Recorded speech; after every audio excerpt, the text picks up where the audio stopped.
Donc, voici notre deuxième visioconférence. Donc, comme je le redis et je le redirai peut-être encore tout à l'heure, pensez à désactiver le son et arrêter votre vidéo. Ça permet d'avoir des meilleures connexions en général. Et donc, ce soir, on va parler de la visite sanitaire apicole. Donc, ça, c'est vraiment pour faire connaître un petit peu nos TSA, nos techniciens sanitaires apicoles. On en a 17 maintenant qui travaillent pour le GDSAIF. Et donc, on va voir un petit peu le travail qu'ils font et comment les faire travailler en coordination avec notre vétérinaire. Et donc, ils vont se présenter tout à l'heure. Et donc, c'est Isabelle Emonetti et Odile Fache qui vont vous présenter la soirée. Donc, ils vont détailler un petit peu la visite sanitaire apicole dans le cadre du PSE, du plan sanitaire d'élevage.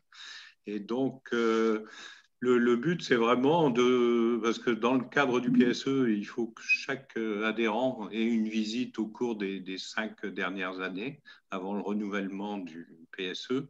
Et donc, pour l'instant, on n'a pas encore atteint cet objectif.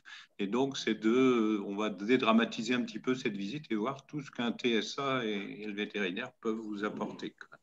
Donc, si vous avez des questions, vous les posez par écrit. En bas de votre écran, vous avez une icône discussion.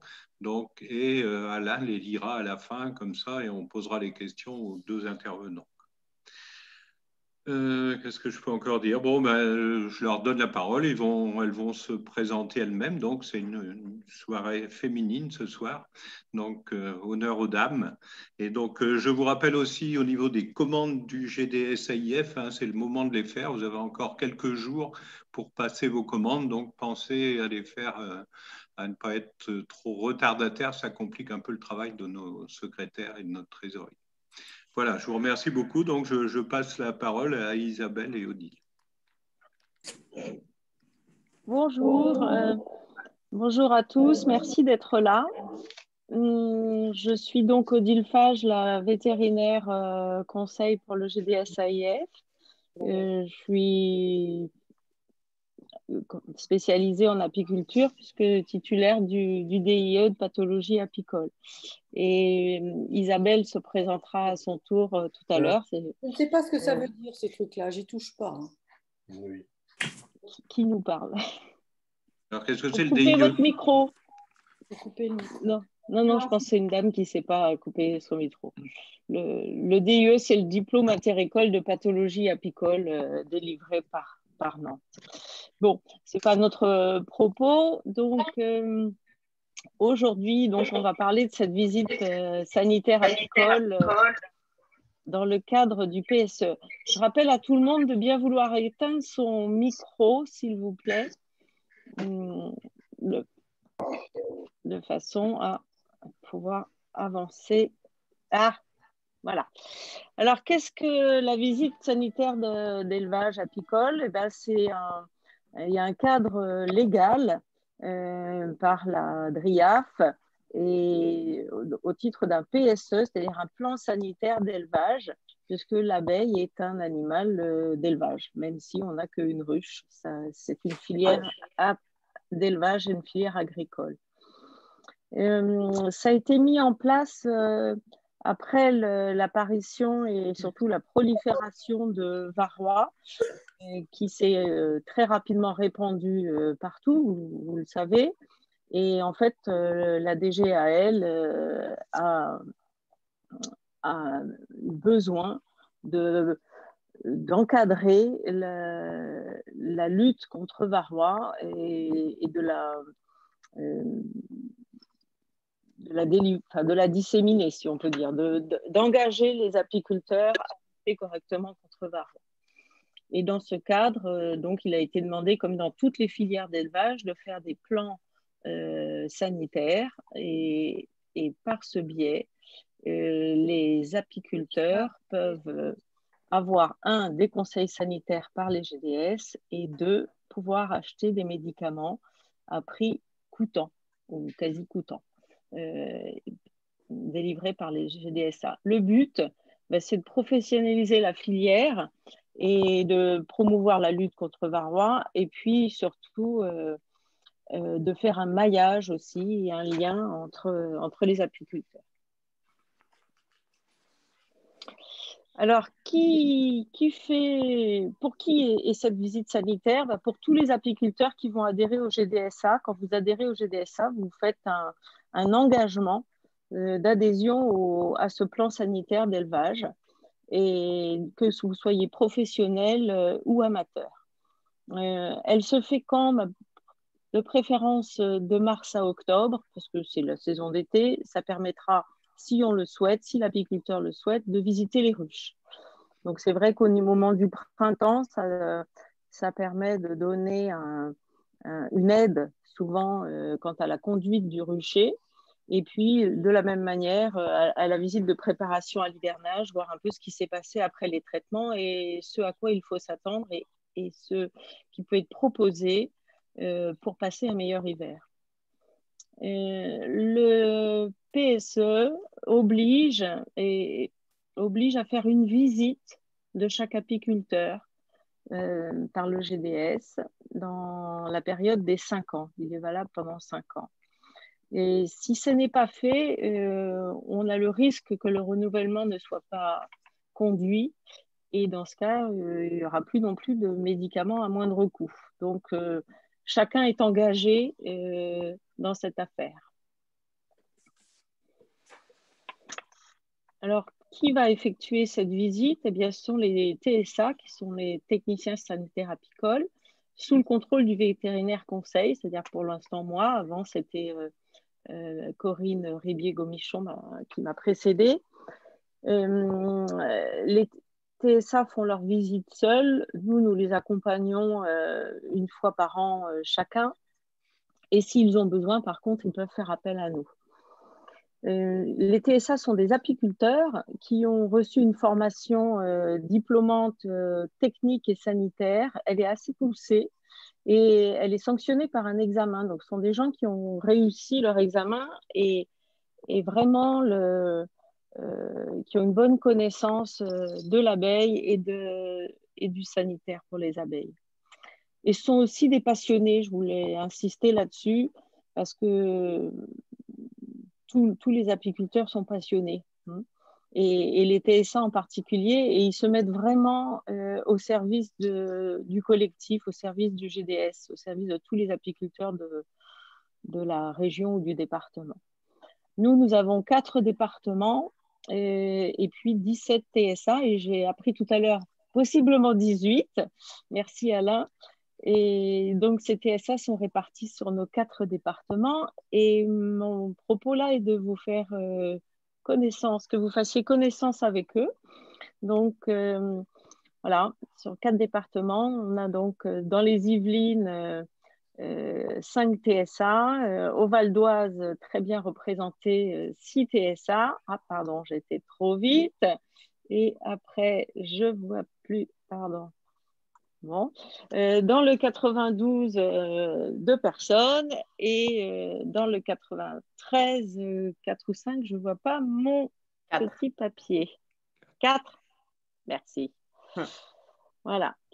Alors, j'aimerais bien maintenant que très rapidement, chacun d'entre vous, je vais vous donner la parole. Donc, chacun d'entre vous dise bonjour, se présente très vite avec son nom et puis sa zone d'intervention, si vous voulez bien. Comme ça, les apiculteurs qui nous écoutent sauront à qui ils ont affaire.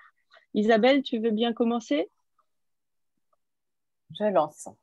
Bonjour, je m'appelle Isabelle Emonetti, je suis SA depuis 6 ans maintenant, auparavant ASA, agent sanitaire. Je pratique l'apiculture depuis une vingtaine d'années, je suis dans le 92 et j'étais seule jusqu'à maintenant. Et je suis ravie d'avoir un binôme. Nadège? Bonjour, Nadège Roger, moi je suis sur le 93. Paulona, par exemple. Est-ce que Paulona est là? Non, peut-être pas. Oui, vous m'entendez? Oui, je suis Paulona et j'habite en 93 et voilà, je peux aussi aller un peu au-delà de la commune de Montreuil, enfin 93 ou Paris et voilà, 92. Voilà. Très bien. Véronique? en haut à droite. Bonjour, moi je suis Véronique, TSA depuis 2020 et je suis dans l'ouest des Yvelines. Vous m'entendez pas? Si. Dans l'ouest des Yvelines, à la limite du 95-27. Voilà. Voilà. Et enfin, Martha. Martha, est-ce que tu es là? Bon. Ah, on n'entend pas Martha. Bon, Martha, c'est la jeune femme qui est tout en bas à droite. Alors, on va passer aux messieurs maintenant. Jérôme, est-ce que tu es avec nous? Oui, je suis là. Voilà, Jérôme en haut à gauche. Je suis là et donc j'interviens sur les Hauts-de-Seine avec Isabelle qui s'est présentée tout à l'heure. Super. Didier, on t'a vu tout à l'heure. Bonsoir à tous. Donc Didier Bourgeois. Moi, je suis dans le 78 et donc j'habite sur Maurepas, donc voilà, entre Versailles et Rambouillet. Je suis TSA depuis 2014 et je suis aussi référent frelon asiatique. Le 3, c'est pas assez. Emmanuel, est-ce que tu es parmi nous? Oui, je suis là. Donc, moi, je suis avec la chemise à carreaux là, sur la photo. En haut à droite, oui. Donc, moi, je suis TSA depuis 2018 dans le secteur donc, du Val d'Oise qui s'appelle Valparisis. C'est plutôt sud Val d'Oise, donc centré, disons, autour de Taverny. Donc voilà, moi je suis apiculteur amateur. J'ai des ruches depuis 1982, ça fait longtemps, mais j'ai commencé tout petit. Et j'ai quelques ruches. Et puis voilà, je suis aussi trésorier de l'association du Val d'Oise, la Goutte d'Or. Super, merci beaucoup. Jackie en dessous, j'ai vu que tu étais là. Oui, bonsoir à tous. Jackie Boisseau, donc moi je suis TSA sur le 78 et je fais de l'apiculture depuis 35 ans et donc je suis à votre service. Merci. Christophe.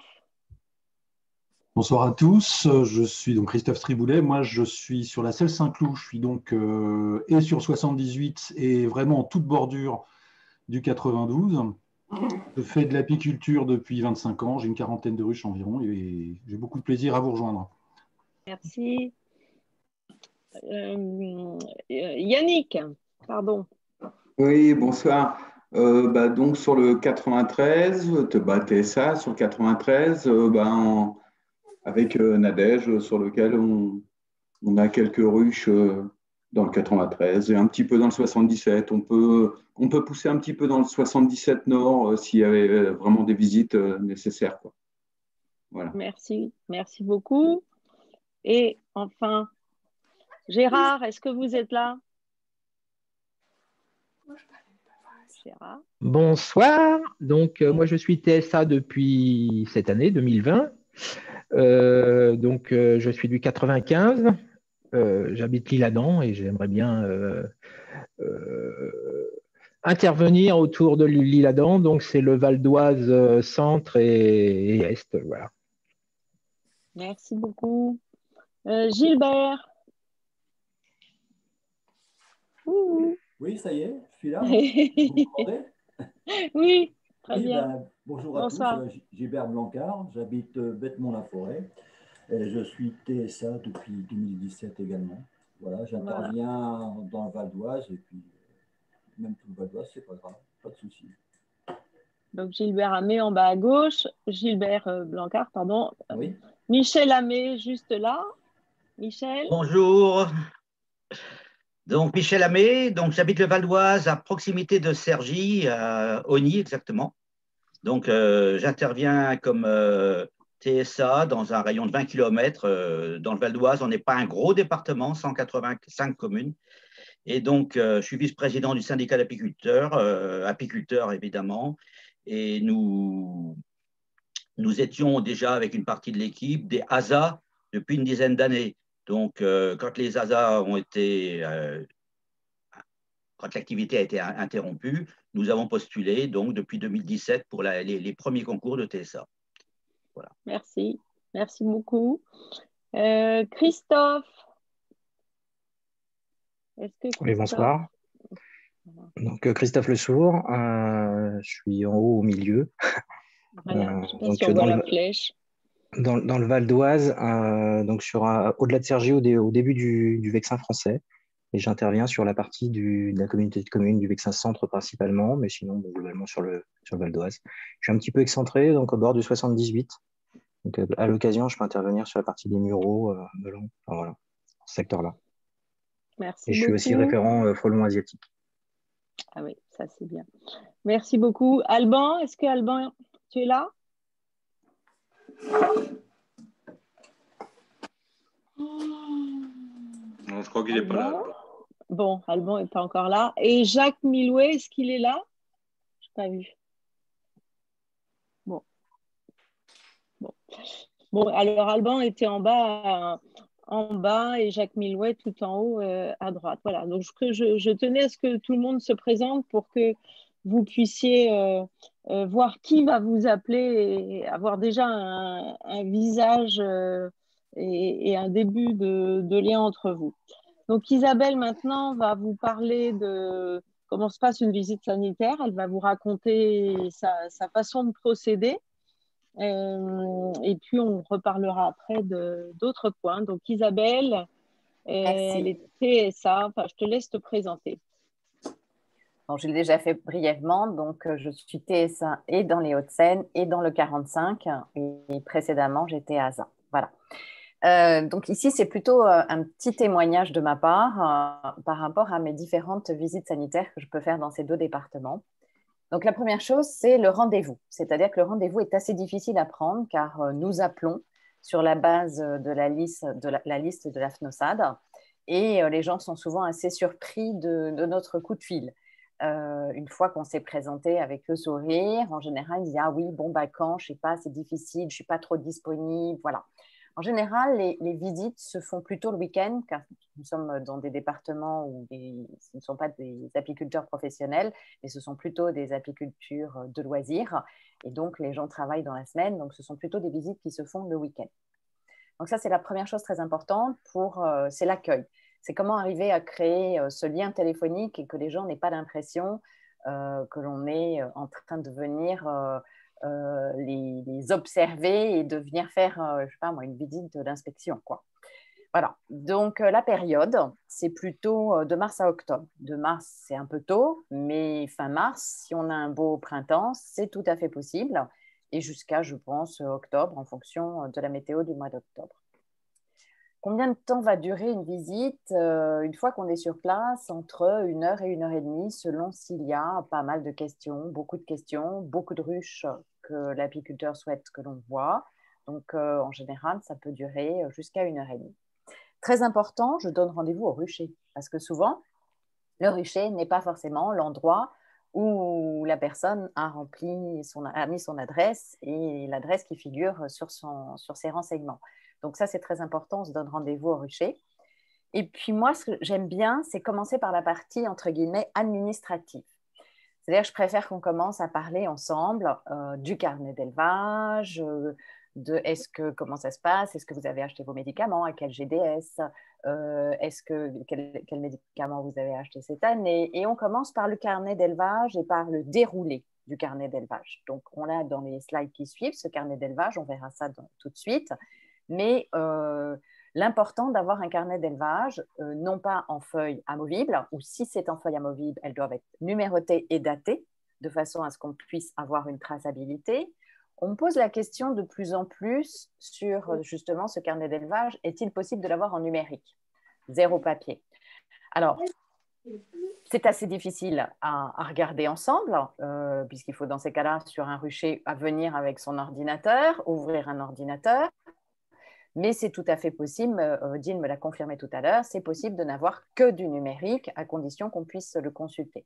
Si c'est du numérique, il nous est recommandé que chaque année, vous fassiez un PDF, de façon à archiver vos PDF année après année. Encore une fois, nous devons avoir une traçabilité, et surtout une traçabilité par rapport aux visites sanitaires que nous avons faites et que vous pouvez agrafer à l'intérieur, mais aussi par rapport aux médicaments que vous avez utilisés, et si possible, garder les pochettes à l'intérieur. Voilà.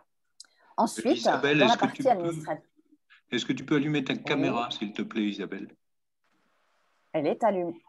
Ah bah, je te vois pas. Pardon. Ah, là, c'est mieux. Ouais. Elle n'était pas allumée. Oh, toutes mes excuses, j'étais persuadée qu'elle était allumée. Oups, pardon. Plus je parle bien avec les mains, je m'appelle Emonetti, donc on y va. Donc, la deuxième partie administrative, c'est essentiellement le questionnaire, qui est le questionnaire de la FNOSAD, qui est en 3 parties. Donc, en 4 parties, pardon. Donc, il y a une première partie qui va être donc l'environnement et l'emplacement du rucher, ensuite les ruches et les ressources alimentaires, les déclarations, le type de ruche, les caractéristiques du rucher, et puis on va rentrer un petit peu dans le vif du sujet, les pratiques apicoles, les désinfections, le genre de nourrissement, acheté ou fabriqué, achat de rennes ou élevage de rennes, et puis ensuite les traitements. Et les traitements varroa, si oui, quand, combien de traitements à l'année. Et puis à partir de ce moment-là, on peut commencer à se dire, et si on ouvrait la ruche? Donc, Odile, s'il te plaît, slide suivante.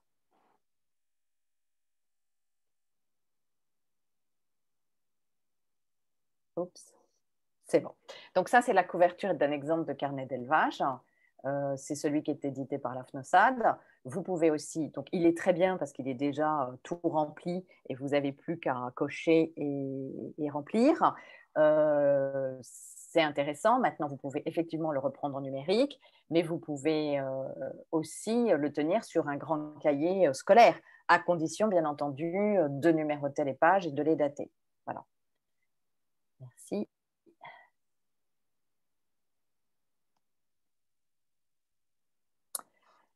La visite.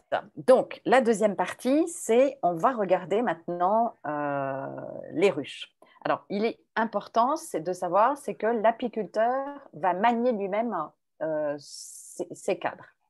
Le TSA ne met pas les mains dans les ruches et ne manipule pas. C'est l'apiculteur lui-même qui se charge de l'ouverture et qui se charge des cadres. Nous, évidemment, en tant que TSA, on peut le faire la petite main et on peut faire l'enfumoir si on veut, hein, c'est possible.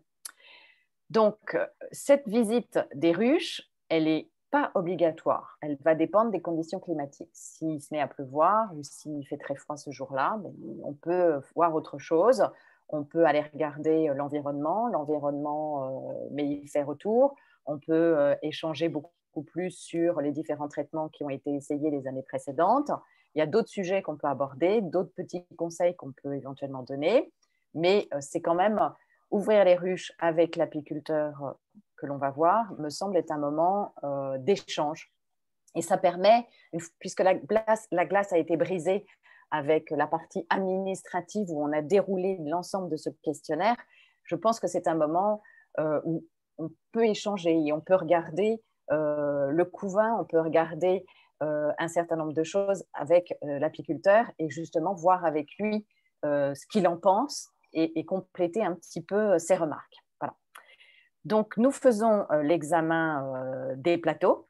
C'est quelque chose que j'aime beaucoup faire. Pour tous ceux qui me connaissent, ils le savent. Je trouve que l'examen du plateau nous donne énormément d'informations. On peut déjà compter les varroas, regarder s'il y en a, s'il y a eu de la chute de varroa, mais on peut aussi regarder s'il y a des petits excréments de teigne. On peut ensuite voir combien de cadres sont occupés et combien sont actifs, avec des petites particules de cire ou de pollen qui tombent au fond. C'est intéressant de montrer des écailles de cire. Souvent, les apiculteurs ne les voient pas parce qu'elles sont difficiles à voir, mais avec une petite loupe, on y arrive. Donc, je trouve que le plateau nous donne une première lecture qui peut se pratiquer, on peut dire, pratiquement à toute saison. Et je trouve que c'est un geste apicole intéressant. Ensuite, on ouvre la ruche. Alors, ouverture de la ruche, on regarde si ça colle plus ou moins. Je ne vous cache pas que ça m'est arrivé de tomber sur des apiculteurs qui n'ouvrent que très rarement leur ruche et il y avait énormément de propolis. Et donc, on va commencer à regarder les cadres et on échange avec l'apiculteur pour voir avec lui s'il échange bien ses cadres régulièrement, ceux qui sont un petit peu trop noirs, ceux qui sont un petit peu trop abîmés ou un peu cassés. Et encore une fois, pour l'inciter dans une démarche sanitaire. Plus les cadres sont changés régulièrement, plus on se débarrasse des vieilles brèches, plus notre colonie a de chances de ne pas avoir trop de pathologies. Ensuite, on va regarder les cadres avec eux et on part des cadres de rive pour commencer à regarder s'il y a encore du miel. Et puis, on va vers le couvain et on regarde couvain ouvert, couvain fermé, les réserves de pollen, les réserves de miel. Et on peut échanger avec l'apiculteur en disant, pour vous, vous pensez que ça peut être une ruche très active, pas active, qui a encore assez de réserves ou pas. On observe aussi les différents couvains fermés avec le couvain de mâle. Puis on regarde éventuellement à en ouvrir pour voir s'il y a du varroa à l'intérieur. C'est aussi quelque chose que je trouve assez intéressant parce que souvent, lors d'une visite sanitaire, l'apiculteur va nous dire « Oui, mais moi, je n'ai pas de varroa. Je traite et je n'ai pas de varroa. » Ah ben alors, on va regarder quelques couvains de mâle et on va aller chercher les varroas. Voilà. Et c'est une fois sur deux, on leur montre. Voilà.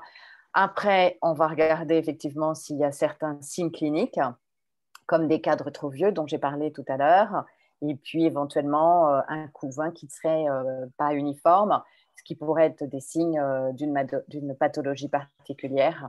Et donc, on va discuter avec eux et essayer de regarder quel pourrait être ce genre de maladie et de suspicion de maladie.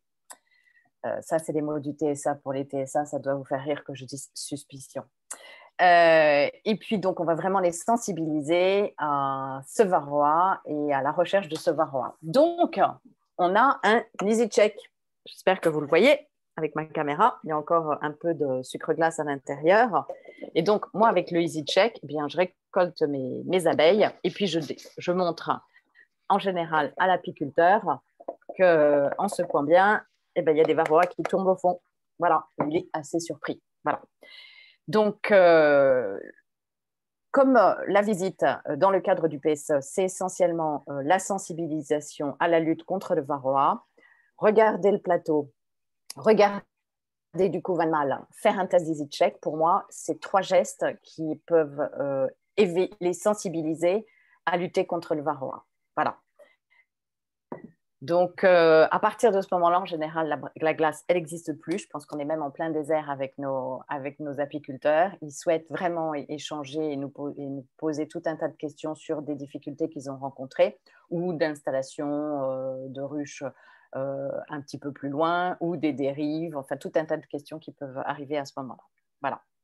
Donc, slide suivante. Quelques photos de Odile en plein easy check et en pleine observation d'un couvain. Donc, vous pouvez voir, c'est l'apiculteur qui manipule. Odile regarde. Non, c'est Corinne. C'est Corinne. Mais c'est pas grave. Ah, c'est Corinne? Ah, pardon, ouais, je crois que c'était Corinne. Excuse-moi. Non, mais c'est pas grave. Ça revient. On voilà, mais partage. enfin, en tout cas, on voit bien que le TSA ne touche pas, enfin, le vétérinaire en l'occurrence, ne touche pas à la ruche. C'est l'apiculteur qui manipule avec sa pince lève-cadre. Voilà.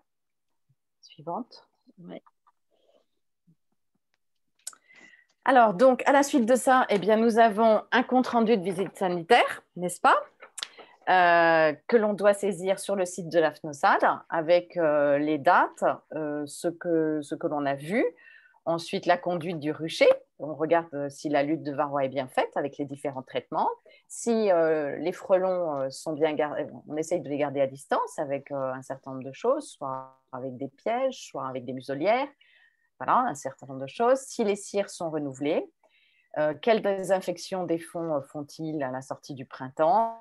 Et si les essaims sont faits par eux-mêmes ou par des voisins, ou s'ils sont achetés à des magasins un petit peu plus loin. Le comptage du varroa, donc on regardera quelque chose, il y aura une petite surprise après sur les varroas. Le comptage du varroa, on sensibilise au comptage du varroa et à la chute naturelle tout au long de l'année, mais aussi la chute après un traitement. Je trouve qu'il est très intéressant, après un traitement à l'acide oxalique en hiver, de regarder 5-6 jours après et de compter les varroas et de signaler sur cette ruche-là si c'est une ruche qui a eu beaucoup de varroa ou pas. Si elle a eu beaucoup de varroa, il faudra vraiment la surveiller et voir quoi faire pour essayer de l'en débarrasser. Voilà. Et celle qui n'en a pas beaucoup en chute, c'est aussi intéressant parce qu'on peut se dire « Ah, tiens, on a une ruche qui est relativement saine » ou des abeilles qui sont très nettoyeuses.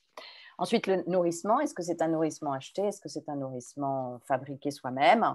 Et puis, est-ce qu'ils nourrissent en solide et en liquide? Et à quel moment de l'année? souvent, on peut donner quelques petits conseils de nourrissement, de stimulation après la fin de la récolte, des choses comme ça. Y a-t-il eu des pertes dans l'année? Si oui, ont-ils réussi à identifier le pourquoi? Si c'est des ruches bourdonneuses, si c'est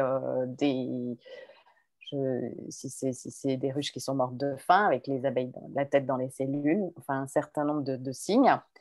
Et puis, on aura regardé le couvain, on aura regardé si on a bien une reine, de la ponte, et donc, du couvain operculé, du couvain de mâle. Ensuite, au niveau des examens des abeilles, on aura regardé si on a des ailes déformées, ça dépend de la période, la saison où on se trouve, et si on a eu des cellules royales d'essaimage ou des cellules royales de sauveté, on regarde un petit peu les différents constats.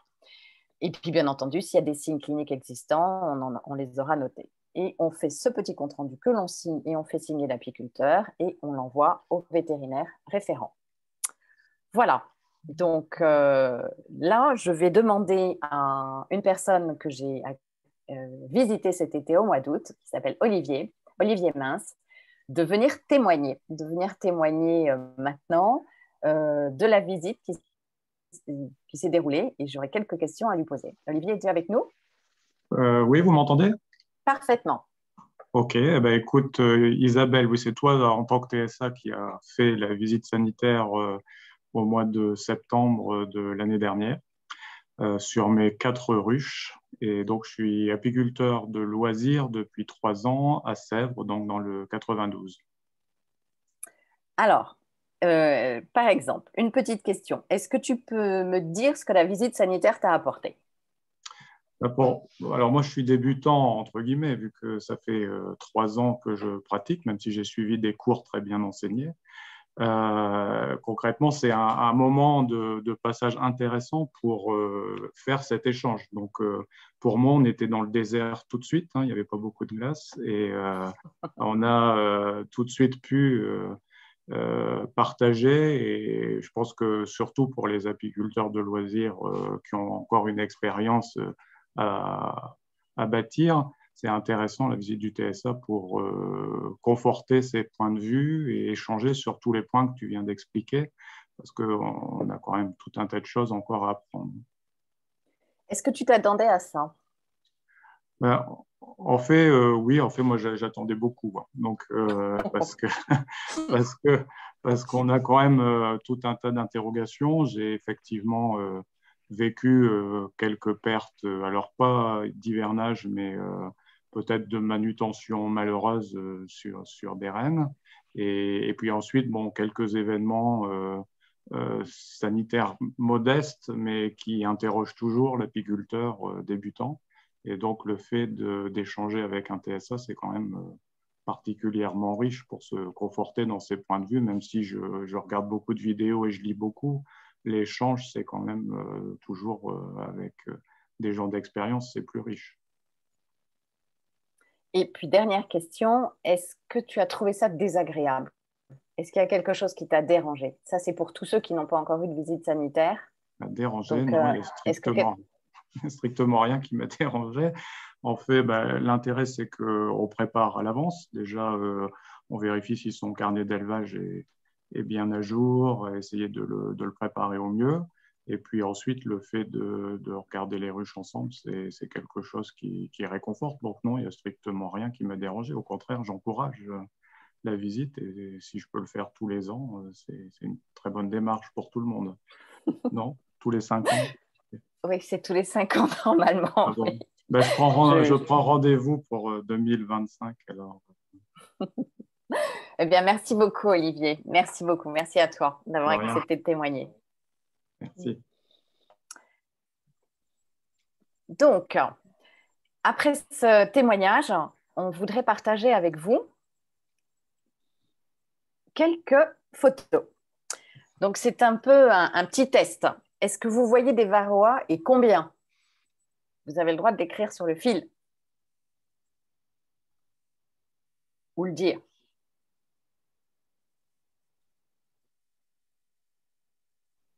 Bon, j'ai personne. Et là, combien vous envoyez? Donc, on envoyait un en plein milieu. Et là, combien vous envoyez?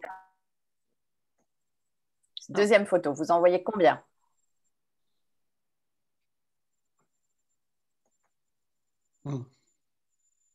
Alors, je pense qu'Odile va nous les montrer. Donc, il y a celui qu'on voit très facilement en plein milieu. Et puis, il y a celui qui est complètement à gauche, qui n'a pas du tout la même couleur, qui est beaucoup plus brun et qu'on voit beaucoup moins bien. Donc, vous voyez, le varroa, parfois on le voit, mais parfois on ne le voit pas. Donc, rien de tel que nos traitements. Et dernière photo, voilà un plateau terrible, enfin terrible pour nous. Il y a énormément de chutes de varroa. Donc, ce n'est pas juste après un traitement. Odile m'a dit que c'était au mois d'octobre et que donc ce n'est pas du tout après un traitement. Donc, c'est une chute naturelle. Donc, une chute naturelle avec autant de varroa, j'ose à peine imaginer combien il y en a à l'intérieur. Je pense que cette ruche-là ne passera pas l'hiver. Ou alors, si elle la passe, je ne sais pas comment elle fait, c'est qu'elle s'en sort. Voilà. Merci beaucoup. Merci Isabelle pour cette présentation vivante.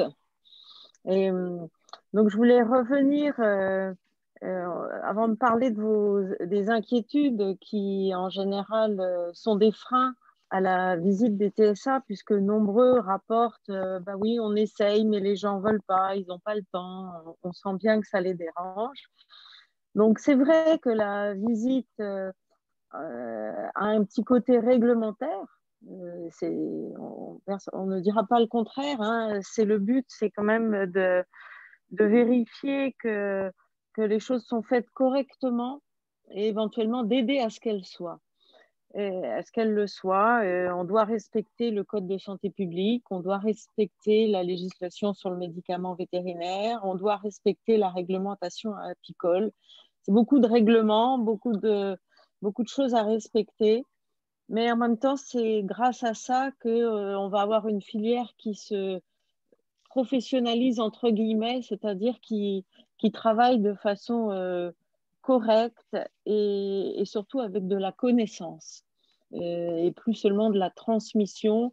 Nos grands-parents ou arrière-grands-parents avaient une gestion très différente des abeilles, mais ils n'avaient pas de varroa, ils n'avaient pas de frelons et ils n'avaient pas d'étinage. Pour l'instant, nous non plus, mais voilà, c'est en se professionnalisant qu'on va arriver à mieux conduire nos abeilles et avoir moins de pertes. Et donc, je voulais dire aussi que donc, au moment de cette visite, donc, comme dit Isabelle, la glace est brisée. Et donc, vous avez vu, il y a plein d'échanges qui peuvent se passer parce que le TSA, il a vraiment… Déjà, c'est un apiculteur, vous avez vu, ils sont tous présentés. Ils sont apiculteurs depuis bien longtemps, souvent. Et ils ont leur solide connaissance sanitaire. Il y a vraiment un échange qui est possible. Il peut conseiller sur les améliorations à mettre en œuvre. Ce n'est pas spécialement au niveau du traitement. Ça peut être aussi, bah, tiens, le soleil, ton rucher, il est éclairé plutôt comme ça. Peut-être tu pourrais… Enfin, des choses parfois techniques, parfois ils apportent leur bon sens. Et puis, dans certains cas… ben, ils peuvent proposer éventuellement l'intervention d'une visite vétérinaire, moi ou un autre, ce n'est pas forcément un problème. Mais par exemple, là, sur une mortalité importante liée à de la maladie noire, bon, ben, ça peut nécessiter l'intervention de vétérinaire. Et enfin, je voulais dire que quand il y a des mortalités massives aiguës, au printemps, par exemple, ou dans l'été, que vous pouvez soupçonner soit une intoxication, parce que souvent c'est ce que l'on soupçonne en premier, ou vous ouvrez vos ruches, elles démarrent au printemps, puis tout à coup, patatras, il n'y a plus rien. N'hésitez pas à contacter la DDPP qui mandatera une visite. C'est pris en charge par l'État, les mortalités massives aiguës. Et franchement, ça peut… donc, il y a un vétérinaire mandaté qui viendra vous visiter et explorer les causes, voir une enquête du SRAL s'il y a des soupçons de pesticides. Donc, c'est quand même très intéressant. Il faut, à mon avis, pas s'en priver. Alors, bon, voilà, là, c'est aussi une autre photo de Corinne en visite sur des ruches. Je voulais aussi terminer, cette présentation sur vos difficultés à cette visite, qui sont aussi nos difficultés, donc les peurs. Bien sûr, on a toujours un peu peur qu'il y ait quelqu'un qui vienne regarder, puisqu'on a parlé, j'ai parlé de réglementation. Quoi qu'il en soit, il n'y a jamais de transmission d'informations. Je le signale, ça fera sourire certains, mais il n'y a pas de transmission au fisc, par exemple, hein, ou à quoi que ce soit, sauf s'il y a une suspicion de maladie grave. À ce moment-là, le TSA a le devoir d'en informer le vétérinaire qui en informe l'ADDPP. Mais là, c'est une question de survie de la filière, c'est une survie de tous. Hein. Donc, je pense que tout le monde est d'accord. La visite du PSE, c'est une sorte de supervision, en fait, vraiment dans la bienveillance. Donc, être disponible pour le CSA, c'est un petit peu le respecter. Et ce sont des bénévoles, je le redis, qui sont vraiment engagés par passion. Vous avez vu avec quelle passion Isabelle nous a témoigné de son expérience et tous nos TSA comme ils se sont présentés. Donc, voilà, ils sont très engagés et vous êtes très engagés, je le redis. Adhérer au GDSA, c'est respecter cet engagement et c'est aussi les accueillir. Nous avons beaucoup de visites à faire, donc on compte sur vous pour faire le maximum pour être visité, s'il vous plaît. Et puis, savoir aussi que le GDSAIF peut vous proposer des visites en cas de troubles sur les colonies. Ça peut être à l'occasion de la visite PSE, mais il faut savoir que vous pouvez même en dehors de la visite PSE vous adresser au GDSAIF si vous avez des troubles qui vous inquiètent. Un TSA viendra voir le vétérinaire. Enfin, ça sera un petit peu selon les commémoratifs et selon ce qui se passe. Et pour terminer, je vais vous présenter quelques diapositives dont certaines ont été sélectionnées par notre président pour vous montrer ce que l'on peut trouver lors d'une visite sanitaire. Donc, on peut voir des ailes de la maladie noire, hein, une abeille dépilée toute noire avec des ailes qui sont portées d'une façon anormale. Ce sont des photos de Yves Layec, je crois, hein, Étienne, que tu nous as mis. Celle-là, c'est caché en dessous, je ne vois pas. Là, un faux bourdon avec des ailes atrophiées, hein, un abdomen tout court, toujours. Donc ça, ce sont les virus hein, qui sont transmis à cause de varroa. Là, c'est une photo de moi avec une belle mortalité aiguë. En fait, c'était de la maladie noire aussi. Donc favorisée par le varroa, entre autres. Ça, ce sont des cadres que l'on m'a apportés avec du couvain, des larves mortes avec des écailles sans doute possiblement de l'oque européenne, a priori. La ruche a été sauvée par transvasement. Des larves mortes ici, donc c'est une photo de Lydia Villagine avec des cellules et on voit ici un varroa, par exemple. Je ne sais pas si vous voyez le pointeur, ma flèche, on la voit ou pas? Oui, oui. Oui, d'accord, merci. Voilà. Ah, mais je crois même qu'il y avait une abeille avec des petites ailes là, en bas, pas très belle. Là, qu'est-ce que oui, tu nous as mis du couvain saciforme, Étienne. Voilà, donc dans les opercules, les larves avec ce gros ventre en forme de barque. Là, des mycoses de couvain. Voilà, alors là, on ne voit pas trop les larves, peut-être. Autre photo. Ça, c'est des choses qu'on ne voit pas très souvent quand même. Mais c'est bien de le savoir.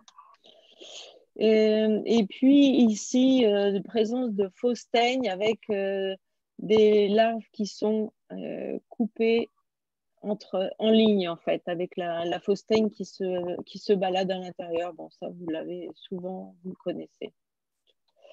Voilà. Voilà, on en a terminé de cette présentation. Merci beaucoup. Donc, voilà, j'espère qu'elle vous aura convaincu de de bien recevoir nos TSA et vraiment, vous serez content de cette visite. Ça apporte énormément de conseils et d'échanges, hein, finalement. Voilà, merci beaucoup. En parlant d'échanges, Odile, avez-vous des questions? Oui, on va y arriver. Alain va nous donner ça. Étienne, moi je voudrais déjà vous remercier parce que votre présentation était très claire. Hein, donc merci Isabelle, merci Odile. Et donc là, avec ça, on va avoir une quantité d'appels pas possible cette année pour faire des visites. Vous avez été très convaincante. Et c'est vrai que moi je dis toujours, quand on a un œil extérieur, hein, à son élevage, c'est toujours un plus, quoi. Les gens, on n'a pas d'a priori, on a souvent des habitudes. Et donc, ça permet comme ça d'apporter quelque chose. Il y a toujours quelque chose à dire et à faire. Donc, je vous remercie beaucoup pour cela. Puis maintenant, on va passer aux questions. Je pense qu'il devrait y en avoir pas mal. Voilà. Il y a quelques questions écrites. Après, je pense qu'on pourra passer la parole à qui la souhaite. Alors, une première question qui concernerait des apiculteurs qui auraient des ruches hors de la région parisienne, par exemple. Donc, il les déclare qui sont, par exemple, adhérents du GDS-AIF, mais qui auraient des ruches en province.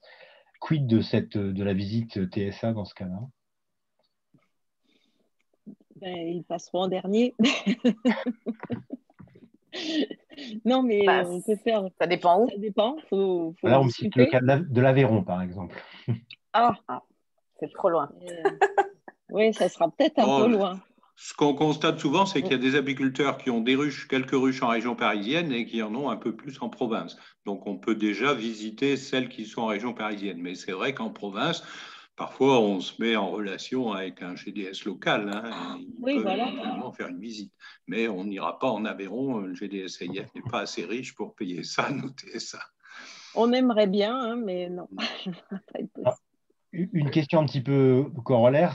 Pour une personne qui aurait plusieurs ruchers, est-ce que la visite du TSA se fait sur l'ensemble des ruchers ou sur un seul, ou comment est-ce que se fait ce choix de ruchers?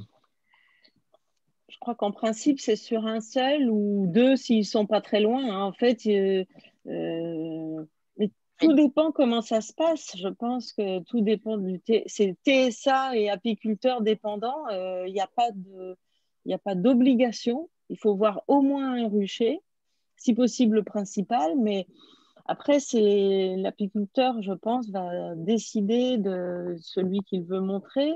Si les ruchers sont à côté, si le TSA a du temps, si le courant passe, je pense que c'est open. Est-ce que d'autres TSA ont un avis ou Isabelle?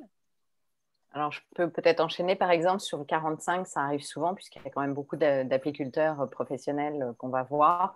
En général, je leur demande d'aller voir un rucher de production ou alors d'élevage. Deux choix possibles, quoi. Mais je préfère aller voir de la production, c'est là où il y a le plus de risques, enfin, c'est là où on peut voir le plus de choses, quoi. D'autres avis? Les autres TSA collègues? Intervenir, Michel Amé. Yes. Donc, ce qui est important, c'est dans la visite, c'est de voir les pratiques de l'apiculteur. Donc, c'est lui qui choisit le rucher. On lui conseille généralement de choisir un rucher sur lequel il a quelques soucis, puisque là, on pourra investiguer et puis lui donner des bons conseils. Si tout est beau, tout est rose, ça ne servira à rien qu'on ouvre, ça sera bien. Donc, en général, ça se passe comme ça. Ils nous emmènent sur le rucher où ils auraient des soucis quand ils en ont plusieurs. Et on sort avec des solutions à chaque fois. Alors, je voudrais rebondir sur une partie de la présentation d'Odile à propos des intoxications. Alors, j'ai eu à intervenir assez souvent sur des intoxications par le passé. Attention, dans les départements, les DDCSPP ne disposent pas toutes d'un vétérinaire avec le DIE abeille. C'est le cas pour nous dans le 95, qui fait que, là je m'adresse aux apiculteurs du 95, n'appelez pas directement la DDPP, appelez votre TSA, hein, qui pourra déjà bien dégrossir le problème, parce qu'il va falloir aller très vite. Si c'est vraiment une intoxication, il faut aller très vite. Donc, si vous appelez directement la DDCSPP, le temps qu'ils trouvent un vétérinaire, on va passer 3 à 4 jours, ça sera trop tard pour faire des prélèvements. Donc, appelez un TSA et le TSA, lui, fait intervenir le vétérinaire. Et à chaque fois, moi, le vétérinaire, c'était Corinne à l'époque, est venu immédiatement. On a fait un contrôle complémentaire avec elle et puis on a invité l'apiculteur à corriger. Et bien souvent, ça ne vient pas d'une intoxication extérieure due à un empoisonnement ou un problème d'agriculture. Michel, à ce propos, enfin bon, on en reparlera, mais je vais vérifier que tout soit mandaté. J'avais demandé à ce que des collègues s'engagent auprès de Monsieur Lebray. C'est assez très lourd. On verra. Quel faire d'homme? Il y a de l'eau. Quoi? Bon, d'autres questions, d'autres témoignages ou d'autres questions? Étienne, je voudrais apporter une précision aussi. La première chose à faire quand vous avez une suspicion d'intoxication, c'est de congeler des abeilles encore vivantes. C'est la première chose à faire parce qu'en 24 heures, vous avez 50% des produits qui sont métabolisés, on ne trouve plus rien. Donc la DGAL a beau dire, on ne trouve que 12% dans les cas de perte massive. Moi, ça se fait chez moi. Hein. Et si je peux me permettre, Étienne, moi j'ai participé à une... Enfin, j'ai été mandatée par la DDPP du 45 et donc la quantité d'abeilles à récolter, c'est 200. C'est deux fois 200. Oui, c'est très bien. Voilà. C'est beaucoup. Ce que je voudrais dire à Monsieur Mercier qu'on entend son micro. Est-ce qu'il peut le couper, s'il vous plaît? Ça y est, c'est fait. Et donc, je voulais rajouter quelque chose. Oui, donc c'est vraiment la première chose à faire. Hein, et on sait, comme a dit Michel, dans 80% des cas, ça n'est pas une intoxication. Et donc, la visite, qu'elle soit d'un TSA ou d'un veto, avant de faire venir un veto mandaté, faites-nous venir, ça ne vous coûte rien et ça peut souvent résoudre le problème rapidement. Surtout que les visites, les examens coûtent cher. Et c'est le problème qu'on avait rencontré à l'époque avec la DDPP. Les examens coûtent cher. Ils avaient lancé une première série d'examens, mais qui n'étaient pas bien ciblés, ce qui fait qu'on a loupé. On a loupé la cible. Et ils n'ont pas voulu refinancer une deuxième série. Ça, ouais. OK. D'autres questions, Alain? Oui, alors une question sur la rotation des cadres. Donc, on a parlé de 2 cadres par an. Donc, ça, c'est quelque chose que tu confirmes, Odile? Oui, 2, même 3, si c'est possible. De façon, ça fait tous les 3 ans ou tous les 5 ans, on aura fait le tour. À peu près. Tout ce qui est moche, tout ce qui est noir, tout ce qui est moche. Alors une question plus administrative, c'est plus une remarque en fait concernant le registre d'élevage. Il est supposé être sur support papier avec une autorisation d'avoir un support informatique pour une durée de 3 mois. En fait. Donc tous les 3 mois, il doit être reporté sur le support papier. Donc on ne peut pas avoir en permanence un support informatique. Ah oui, d'accord. Arrêté du 5 juin 2000 en fait. Merci. Voilà. Ok, autant pour nous, Odile, on note. Oui. Bon, c'est gentil, moi. Je savais qu'on pouvait le faire sur informatique, mais je ne me rappelais pas de ces... Voilà, bon, pardon. 5 juin 2000, 3 mois. Ça ne doit pas porter vraiment à conséquence, en fait. Mais bon. Au niveau du GDSAIF, Étienne a remis un paquet 50 à 100 registres d'élevage à chaque TSA l'an dernier.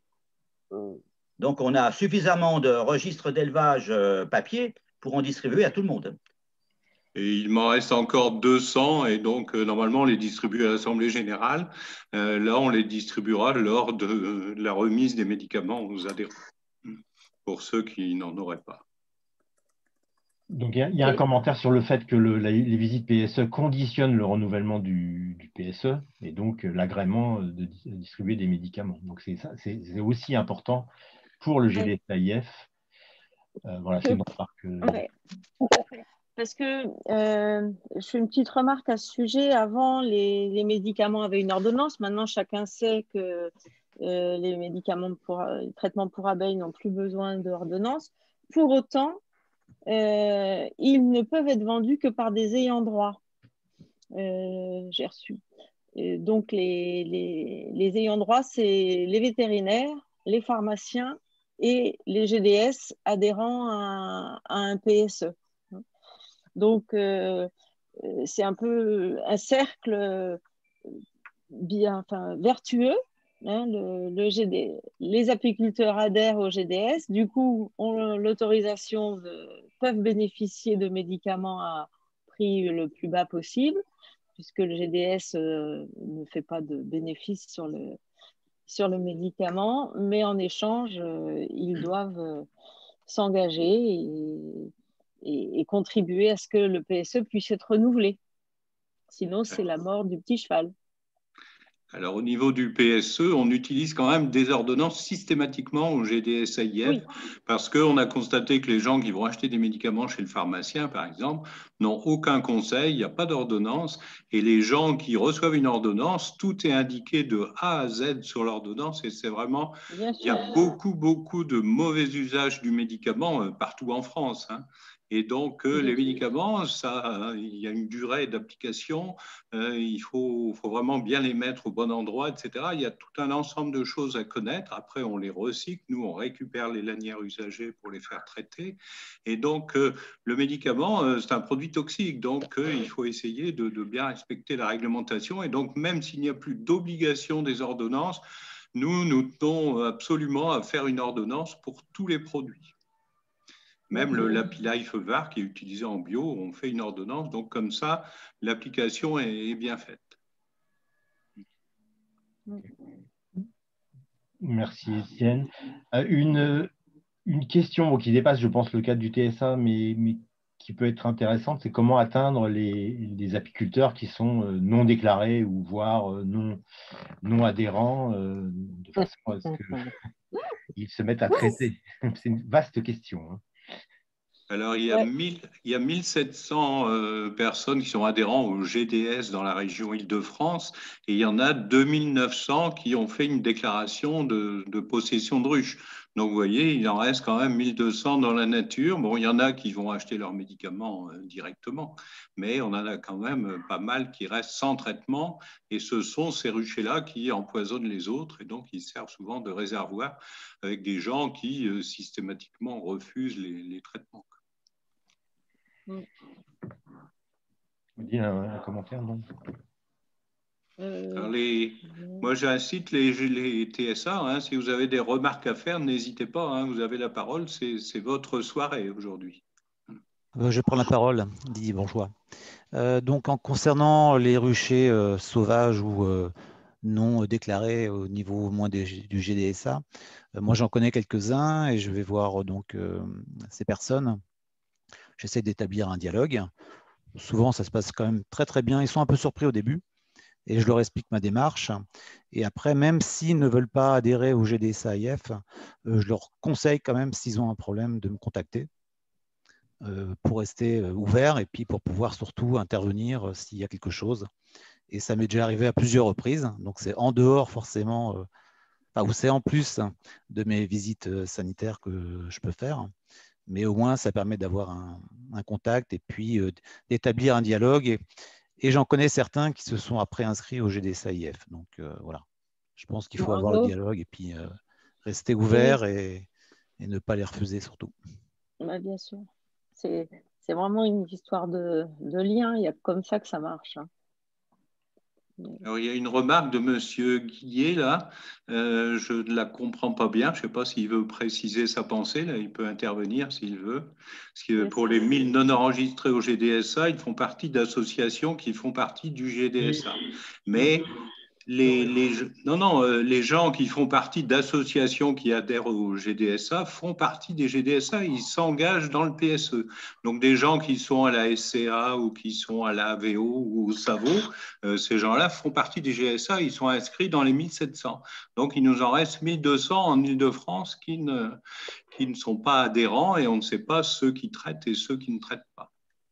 Je ne sais pas si...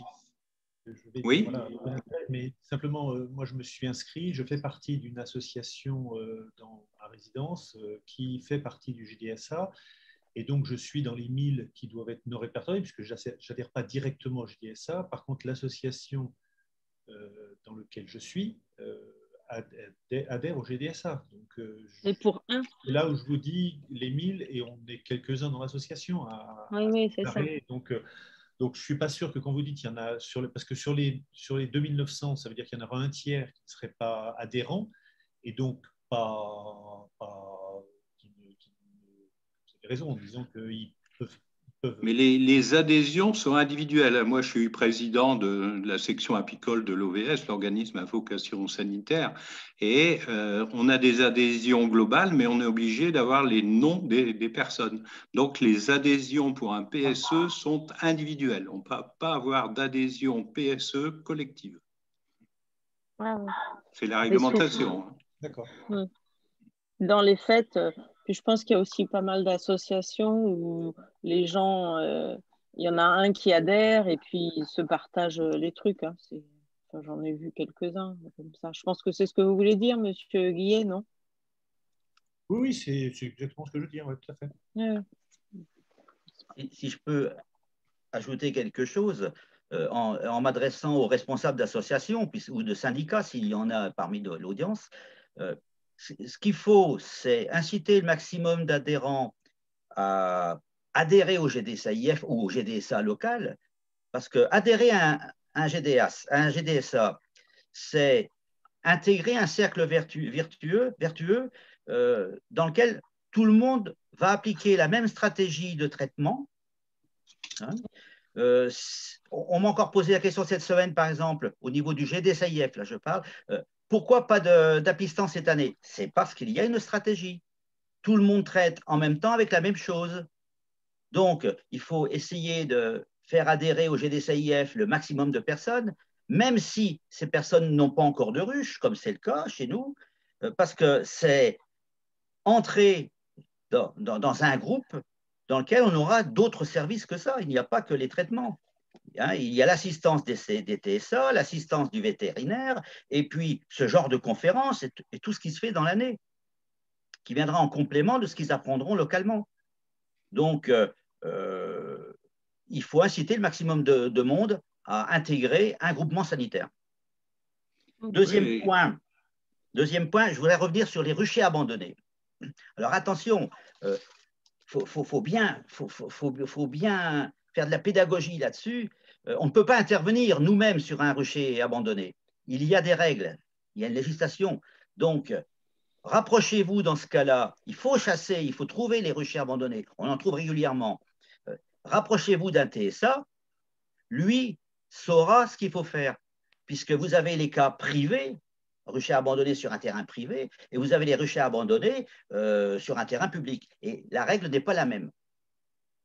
Hein? Donc, si c'est sur un terrain public, le TSA pourra se faire mandater par la DDPP de façon à gérer le problème. Hein, jusqu'à même euthanasier les ruches, visiter, euthanasier et répartir les ruches momentanément entre un certain nombre d'apiculteurs, hein, le temps qu'on laisse aux propriétaires présumés, le temps de se signaler, puisqu'il va falloir faire il y a un affichage à faire, un arrêté municipal à afficher. Donc, ceci pour dire qu'on ne peut pas intervenir soi-même pour aller détruire des ruches soi-disant abandonnées. Ça peut se retourner contre vous.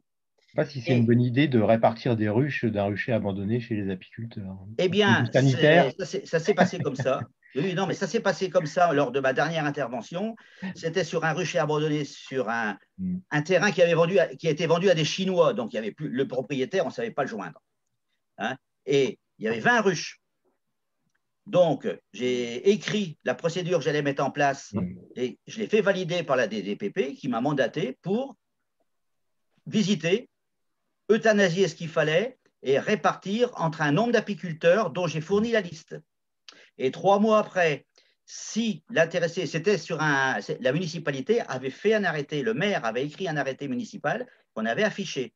Hein, et la personne avait 3 mois pour se signaler. Au bout des 3 mois, tout le monde a gardé les ruches, les colonies.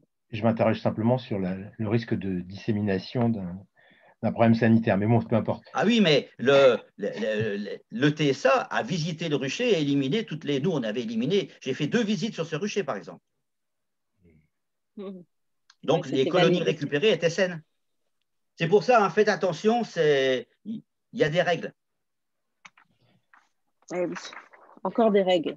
Alors, il reste 2 petites questions. Une sur, y a-t-il des TSA du GDSAIF qui se déplacent ou qui sont du 91? À ma connaissance, il faut adhérer au GDSA 91, hein, Étienne? Oui, mais on a quelques adhérents du 91, hein, on fait des Oui, échanges. Vous avez des adhérents du réciproquement. 78 aussi, donc on Oui. peut aller dans le 91. Hein. On a eu des pros du 91 qui nous ont appelés et Corinne y allait à l'époque. Bien sûr, non, il n'y a pas de problème. Non, les TSA ont quand même une certaine mobilité. On essaie, pour des raisons d'économie, de les faire travailler dans leur secteur, si possible. Mais de temps en temps, ils peuvent assumer. On a des adhérents dans le 77, par exemple. Bon, ben, on compte sur ceux du 93, par exemple, pour aller faire quelques visites. Et donc, Voilà. tout ça, il faut qu'on s'organise justement pour ces départements où on a des gens un petit peu à l'écart. D'accord. Une question sur comment se débarrasser des lanières usagées, donc, par exemple. Alors, les lanières usagées ont chaque année maintenant, Veto Pharma qui vend la Bivard, on signe un contrat avec eux et on a une destruction gratuite de ces lanières. Avant, on avait notre trésorier qui travaillait chez Veolia et qui nous le faisait gratuitement. Donc l'année dernière, on a eu un fût, là, j'ai mis ça dans mon jardin et je l'ai gardé 6 mois avec la Covid, mais j'avais récupéré lors de la distribution des médicaments donc les lanières usagées. Donc là, je vous recommande de les garder et lors de la distribution des médicaments à Buc, vous êtes invité à venir les amener, les déposer, alors si possible sans les emballages, hein, parce que Veto Pharma ne prend que les lanières et donc il faut essayer quand même de faire un peu de tri auparavant. Moi, j'avais passé pas mal de temps à le faire l'année dernière, donc je vous incite à les garder et à me les amener comme ça lors de la distribution. Donc, pendant que j'ai la parole, une info pour l'Assemblée générale qui aura lieu le samedi 19 mars. On fera 2 assemblées générales, parce que celle de l'année dernière, on ne l'a pas fait. Donc, une de 9 à 10 et une de 10 à 11. Et de 11 à 12h30 ou 13h, il y aura Didier Bourgeois qui parlera des traitements varroa et des comptages. Donc voilà un peu le programme et les distributions de médicaments qu'on devait faire lors de cette Assemblée générale, vu les conditions sanitaires qui ne vont pas évoluer d'ici le 19 mars. Donc on distribuera les médicaments au mois de juin. Donc 13 et 20 juin, si je me souviens bien, ou 12 et 19, je ne sais plus. Voilà, donc si vous avez encore quelques questions, on peut, même si des gens veulent prendre la parole, hein, ils peuvent mettre leur micro en marche et poser encore quelques questions. Étienne, peut-être rappeler auprès de qui commander les médicaments? Alors, les médicaments, il faut aller sur le site du GDSAIF. Et donc, sur ce site, vous pouvez choisir, si vous êtes adhérent à une association, hein, que ce soit le SIARP, AVO, SAVO, etc., la Goutte d'Or. Donc, vous avez à télécharger une feuille spéciale. Et ensuite, soit vous pouvez acheter directement, on peut payer par carte bancaire sur le site. Hein, il faut créer un compte, vous remplissez un panier et après vous passez votre commande. Vous pouvez même prendre la revue LSA de la FNOSAD. L'adhésion, c'est 16 € hein, pour le GDSAIF et vous passez votre commande donc directement et après, il faut envoyer le bon de commande à Hubert Nanta, qui est notre trésorier, qui doit être là ce soir. S'il est là, d'ailleurs, il va certainement pouvoir rajouter des petites choses. Et donc, remplissez bien, vérifiez bien les calculs, qu'il n'y ait pas d'erreur. Et après, donc, tout est enregistré. L'année dernière, on avait eu une progression de 40% dans la vente des Apivars. Et cette année, on a toujours des tarifs très compétitifs. Maintenant, on s'associe avec les autres GDSA de la région Île-de-France. On arrive à avoir des remises importantes qu'on retraduit toujours, donc 12% de remise en gros pour tout le monde. Voilà, donc Hubert, je ne sais pas si tu veux rajouter quelque chose. Disons un préalable à toute commande, hein, c'est de payer l'adhésion de 16 €. C'est surtout ça, parce que notre logiciel sur le site, eh bien, il accepte toutes les commandes, mais il n'y a pas de verrou. Hein. Il laisse passer les gens qui ne payent pas l'adhésion. ben voilà, donc ça oblige à faire des allers-retours, des relances, etc. Donc, payez l'adhésion et puis après, remplissez votre panier. Merci.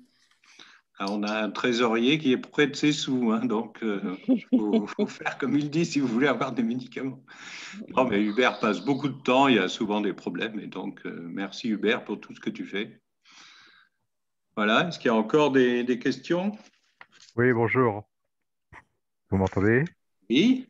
Marc, donc je fais partie du Savot, dans l'Oise, dans le Val d'Oise, et j'ai effectivement une ruche dans l'Aveyron. Et donc je fais partie également d'une association qui s'appelle les Abeilles de l'Aveyron, des gens très sympathiques. Et donc je suis adhérent au GDSAIF pour acquérir mes traitements. Et donc je ne connais pas les. J'ai demandé à l'abeille de l'Aveyron de me communiquer les TSA du coin. Ils sont un petit peu, il n'y a pas de rétention d'informations, mais j'ai du mal à avoir toutes ces informations-là. Apparemment, il n'y en a pas beaucoup. Il y a un vétérinaire apicole pour tout l'Aveyron. Et j'imagine qu'il est. Donc, ma question, c'était de savoir si on peut déclencher une visite du TSA au lieu d'attendre les 5 ans. Oui. Oui, vous pouvez. La visite du TSA, elle peut être approchée, hein. Il y a certains apiculteurs, on a fait deux visites de TSA 2 années de suite. Et là, je voudrais vous dire aussi, maintenant, on fait de la télémédecine, hein. Donc, si vous avez un doute, par exemple, et ça, c'est valable pour tous les apiculteurs, moi, on m'envoie souvent des cours de couvain ou de choses comme ça. Donc, prenez des bonnes photos, parce qu'il faut quand même des photos de qualité. Moi, je suis vétérinaire et ça m'est arrivé de soigner aussi des animaux comme ça, vus de loin. Ce n'est pas l'idéal, mais on arrive quand même à faire des choses intéressantes. Et donc, si vous avez une seule ruche au loin, n'hésitez pas à prendre des photos et à nous les envoyer. On essaiera d'interpréter. Donc, je ne sais pas, Odile, ce que tu en penses, hein. Je ne sais pas si tu as déjà eu l'occasion. Oui, mais vous avez... Oui, bah, sur les ruches peut-être, oui. Enfin, dans le cadre, si vous avez un problème, il vaut peut-être mieux vraiment local, faire venir un TSA local quand même, non? Absolument, mais en fait, ils sont peu nombreux dans l'Aveyron. Je vous dis, il y a un vétérinaire référent dans le 12 et c'est difficile de le toucher. Je l'ai déjà appelé plusieurs fois et malheureusement, je pense qu'il a d'autres chats et de chiens à fouetter. Les abeilles ne sont pas forcément son D'accord. Parce que principal vous avez interlocuteur. si vous avez un problème, contactez Étienne ou moi déjà, on verra ce qu'on peut faire pour vous, déjà dans un premier temps. D'accord, merci. Il y a quand même 17 TSA dans l'Aveyron, hein. Donc il doit y avoir moyen d'en trouver un ou deux quand même. D'accord. Bah, ouais. Et puis Marc, tu Mais peux après, te rapprocher oui. d'un des TSA du Savot aussi. Enfin, c'est ce que je tu as la compte chance faire, d'en oui. avoir plusieurs. Et Donc n'hésite pas, moi, Michel. il faut savoir aussi que nous, nos GDS en Île-de-France, il n'y a pas de gros animaux. Donc, en fait, les GDSA, c'est des sections particulières et on n'a pas de salariés, entre guillemets, comparé à peut-être dans l'Aveyron. Je pense que les TSA sont salariés, il doit y en avoir ils n'ont pas forcément le statut, et je crois, Alain, tu le confirmeras, le statut des TSA n'est pas du tout le même sur tout le territoire. Oh bah, pour les PSE, si, c'est quand même relativement standard. C'est peut-être pour les autres conventions avec les vétérinaires. Marc, tu avais aussi posé une question, je ne sais pas si c'était côté sanitaire ou pas. Que pensez-vous de l'essaimage? C'était une question générale ou c'était une question plus orientée sanitaire? Alors, plus orienté sanitaire, puisqu'on a eu l'occasion d'échanger sur ce problème, entre guillemets, c'est est-ce que l'essaimage est positif? Est-ce qu'il est négatif? Parce qu'il est porteur éventuellement de cochonneries. On parlait des ruches abandonnées, qui est un peu le similaire. Et donc, en fait, c'était une question un peu générique, savoir qu'est-ce que vous pensiez de l'essaimage dans sa fonction sanitaire. Récolter un essaim, vous voulez dire?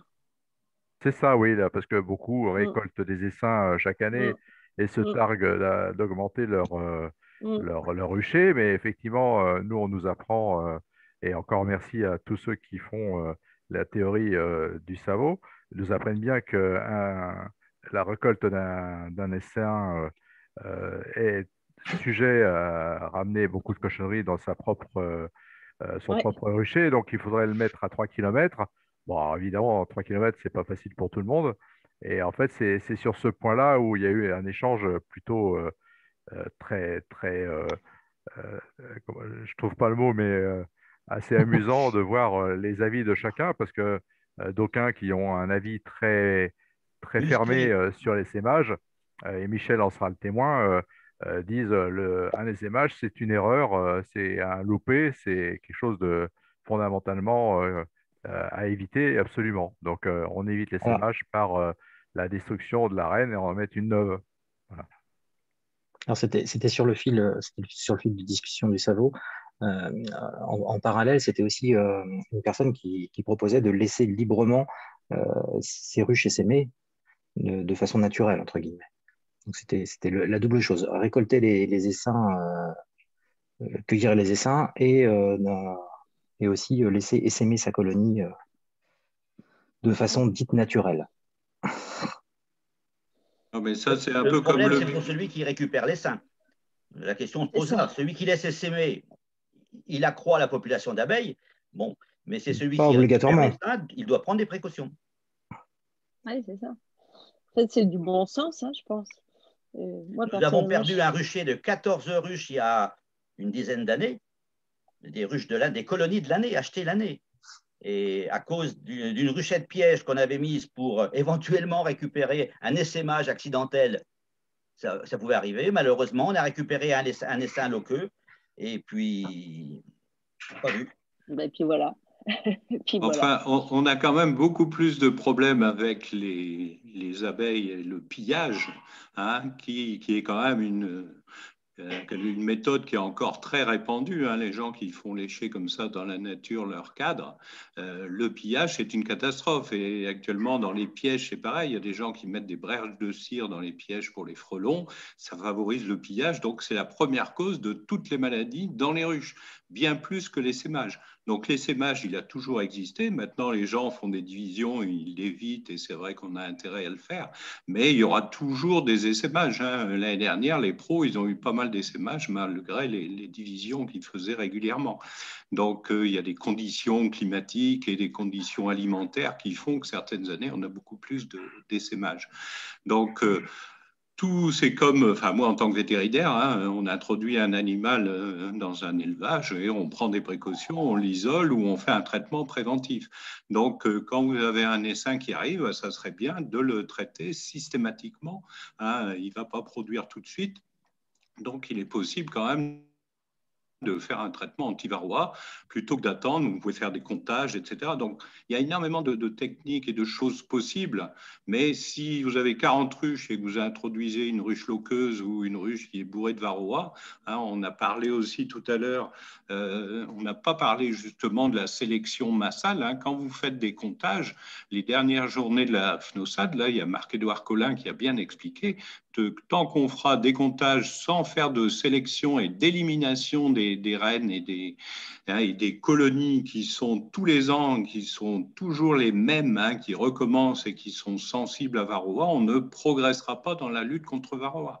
On a de plus en plus de résistance avec les médicaments vétérinaires et donc pour limiter ces résistances, il faut éliminer les ruches pour lesquelles on a de la résistance, on a moins de nettoyage, où les abeilles sont moins performantes. Et donc ça aussi, les gens ne voient que les quantités de miel qu'ils récoltent, alors que la sélection, c'est un ensemble de choses. On sélectionne des abeilles qui soient moins sensibles aux maladies, qui aient une production pas forcément record, mais une production quand même intéressante, et qui soient résistantes à pas mal de choses. Voilà, il y a encore quelques questions, je crois. Oui, s'il te plaît, Étienne. Je vais revenir sur la loque. Il y a de la loque en sommeil et il y a des cas de loque dans certains ruchers et on ne le sait pas. Il faut savoir que si vous voulez être informé d'un cas de loque dans votre secteur, il faut déclarer vos ruchers. C'est le seul moyen pour la DDCSPP de vous informer, puisque systématiquement, que ce soit pour le petit coléoptère, bon, qu'on n'a pas encore, mais pour la loc européenne, la loc américaine, pardon, vous aurez un message si vous avez un cas de loc à côté de chez vous, un cas de loc avéré et constaté par la DDC-CSPP. Donc, invitez tout le monde quand même, pour qu'il soit informé, à déclarer les ruches. Sinon, vous ne serez jamais informé. Si un responsable demande à la DDC-SPP, à l'administration, la cartographie des cas de loc, vous ne l'aurez pas. Vous ne l'aurez pas. Alors Michel, ça va changer parce que j'ai appris la semaine dernière que la DGAL, avec la FNOSAD, il y a eu des discussions avec les OVS pour essayer de la garder en DS1. Parce qu'au niveau de l'Europe, l'Europe ne veut plus qu'on paye pour la garder dans les dangers sanitaires de première catégorie. Et donc, la DGAL a décidé, est revenu un petit peu sur sa position parce que même l'interprofession avait demandé que ce ne soit plus en DS1. Et donc, ça risque de disparaître des DS1. L'État n'a plus de sous et donc il ne veut plus payer pour ça. Donc, par contre, ce qu'il faut, moi, c'est ce que je dis depuis des années, les professionnels, ils arrivent à gérer la loc parce que la loc, c'est une maladie de tellurique. Il y en a partout de la loc, elle se développe dans certaines conditions, mais c'est un germe qui est dans le sol comme celui du tétanos. Et donc, ça se développe dès qu'il y a des conditions favorables. Et donc, maintenant, dès qu'il y aura un cadre ou deux de loc, il faudra éliminer ces cadres ou éventuellement éliminer la colonie et on fera comme les pros. Les pros, ils déclarent jamais un cas de loc parce que ça les perturbe quand même énormément et ils arrivent à gérer ça correctement. Donc, la loc, ça fait partie des maladies. Il va falloir gérer comme le varroa ou comme les autres affections qu'on a dans nos ruches. Donc, ça va changer quand même beaucoup de choses. Tienne. Oui. Didier. Nous sommes tombés sur un cas de loc européenne. Michel, tu m'as coupé la parole. Excuse-moi, vas-y Didier, je t'en prie. Oui, Étienne et Odile, juste pour une information, les visites sanitaires ne sont pas forcément soumises à une visite de rucher. Non. On est d'accord. Donc ça veut dire qu'on peut aussi faire des visites en vidéo, donc en audioconf.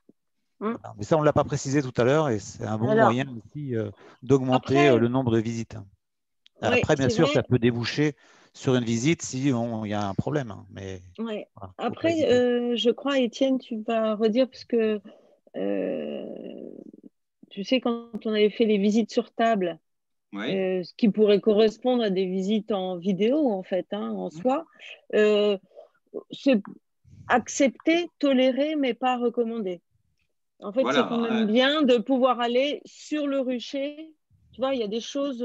Bien sûr. On ne va pas mais se là, avec rendre les compte conditions seulement. sanitaires, ça peut être, disons, un bon moyen déjà de prendre, d'aborder les différents sujets et de voir s'il y a un réel problème.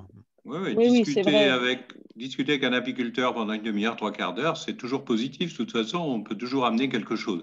Mais dans la mesure du possible, quand on peut faire des visites, c'est quand même toujours préférable. Mais c'est vrai que parfois, il y a des périodes où, en fin d'année, le mauvais temps s'installe, etc. Il y a des visites qui étaient prévues qui ne peuvent pas se faire. Donc, on peut quand même essayer de faire des visites sur table ou en visio. Oui, mais c'est vrai que rien que d'aller au rucher, même si on n'ouvre pas les ruches, ça apporte. Déjà, on vérifie si c'est immatriculé, les conditions d'entretien du rucher, les conditions de ruche. On peut voir déjà beaucoup de choses sans ouvrir les ruches. Et même en confinement, enfin bon, pas confinement, on n'avait pas le droit, mais là, tel qu'on est aujourd'hui, en masque, on est en extérieur. Oui. Enfin, on n'est pas obligé d'être tous les deux au-dessus du nez du truc, quoi. Tout à fait. Et sinon, on en a fait avec Christophe, etc., et Michel en fin d'année. Il y avait une question concernant les TSA frelons, ceux qui sont référents frelons dont je fais partie. Et la question était, quelle est notre mission? Donc, pour y répondre, on est en relation avec les mairies. Et en général, on fait intervenir les mairies quand c'est sur le terrain de la commune. Et si c'est un nid qui se trouve sur un terrain d'un privé, on essaie de rentrer en contact avec cette personne, essayer de le convaincre de détruire le nid. Et c'est souvent là où on rencontre des problèmes, puisque ça a un coût. Alors par contre, il faut être bien informé, parce que souvent, dans les communautés de communes, il y a des aides. Et ça, justement, c'est les référents frelons qui le savent et qui vont informer justement les personnes qui ont un nid chez eux, et ce qui va souvent favoriser la destruction du nid. Mais le gros problème qu'on rencontre, hein, c'est chez les particuliers, des nids à détruire. Oh, bah. Et surtout renseigner aussi les gens, parce que bien souvent, à partir du mois de novembre, c'est là où on voit tous les nids. Et il n'est pas forcément impératif de détruire des nids après, on va dire, le mois de décembre, enfin le mois de novembre. Donc, on est là aussi pour renseigner les gens et savoir quelles démarches ils doivent entreprendre. Et identifier si c'est des frelons asiatiques ou pas. Oui, déjà. Tout à fait. Moi, j'engage aussi à ce que dès maintenant, chacun fasse un cercle de parole autour de lui, auprès des concitoyens, ses voisins, les gens qu'il connaît, pour sensibiliser les gens à la détection des frelons, quand même. Eh ben, je fais des conférences dans les mairies pour ça. Oui, ben, je sais, je vais en faire aussi. J'ai de très bons retours et ça plaît énormément, quoi. Ah oui, c'est super. Michel, tu voulais dire quelque chose tout à l'heure? Bon, j'ai une liste, mais non, je ne vais pas prendre la parole, je ne vais pas abuser. Mais pour revenir sur les référents frelons, il faut savoir que les protocoles changent d'un département à l'autre en fonction de l'organisation qu'on a pu mettre en place. Bon, dans le Val d'Oise, on a commencé très tôt, en 2013, et on est maintenant 43 référents frelons pour 184 communes. Et il faut savoir que plus vous aurez de référents frelons, plus vous saturerez le terrain, plus vous pourrez déjà communiquer avec tous les apiculteurs, qui représente quand même une force de frappe, une force de communication très importante, puisque le but, c'est d'aller faire des conférences et d'informer, de sensibiliser les mairies, mais aussi, la cible, c'est les présidents de communautés de communes et les présidents de communautés d'agglos. Ce qu'on a réussi à faire, mais au bout de 4 ans dans le Val d'Oise, où il ne reste qu'une seule communauté de communes qui ne participe pas, puisque le but final, c'est de faire participer au niveau au-dessus, la communauté de communes dans laquelle on se trouve. Et à partir du moment où les communautés de communes vont aider, comme c'est le cas chez nous, ou les mairies des communautés d'agglos, parce que les communautés d'agglos, c'est trop nombreux, ils ne payent pas. Mais en revanche, les mairies sont plus riches, parce que les villes sont plus grandes. Et par exemple, plus vous aurez de subventions des mairies pour aider à la destruction des nids, plus vous trouverez de nids. Si on est à 1350 nids aujourd'hui détruits en 2020 dans le Val d'Oise, contre le quart, voire le 10e dans certains autres départements, c'est peut-être parce qu'il y a beaucoup de mairies qui participent. Je donnerai qu'un exemple. Sur Ony, là où j'habite, 17 nids l'an dernier, 60 cette année. Quelle différence il y a? Eh bien, la mairie, depuis un an, abonde à hauteur de 150 €. Maintenant, les personnes déclarent les nids. Avant, elles ne déclaraient pas les nids.